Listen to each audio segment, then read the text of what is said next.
Today is the first day of our creature creation journey, and I wanted to say a few words about the spirit that we're entering into this with. We're not trying to be precise or controlled.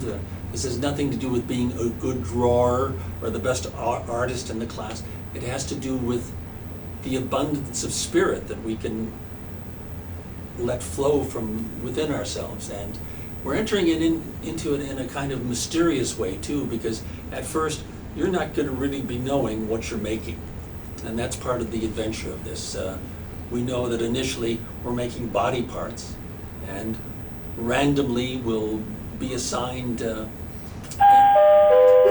arm or a leg or a head, and then we have the part of our time to work on that and to elaborate on it, not to fly through it and cut out a piece of paper and say, okay, this is a hand or a claw or a fin, but to elaborate and play. The play is a big part of this, playing with colors, playing with shapes, and by the time we are through, we will have created a whole series of body parts that then will be assembled into a creature.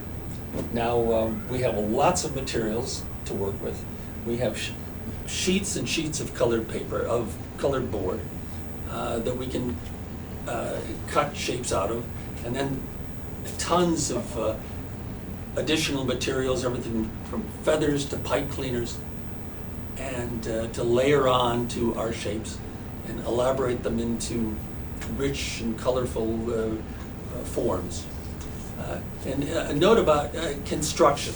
This is something that's going to be at the core of this. Imagine that we're making a giant jointed puppet, and we have large colored boards, and I made a kind of small example of this where if we were making an arm and a hand, the basic shapes would, and they can be much larger than this, you could cut out your scissors, and then we're going to take these paper fasteners, and when we have all those body parts done, and fasten these, joint these shapes.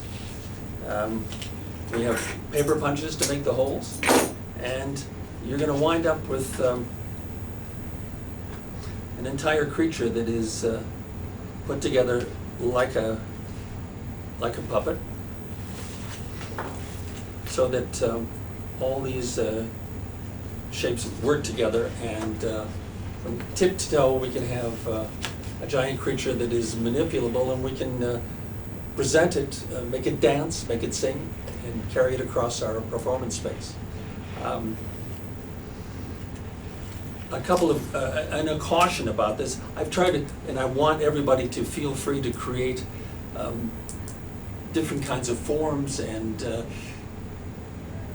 be as abstract and colorful as you want to be. But I've found from experience in working with these kinds of creatures that there have to be two prohibitions. One is that there might be a temptation to make an arm or a leg as a tube, but in the end, when all of these parts are put together, it simply doesn't work, and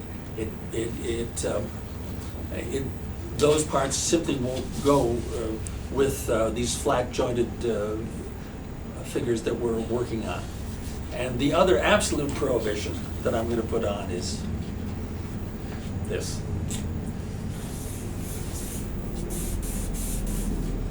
No smiley faces.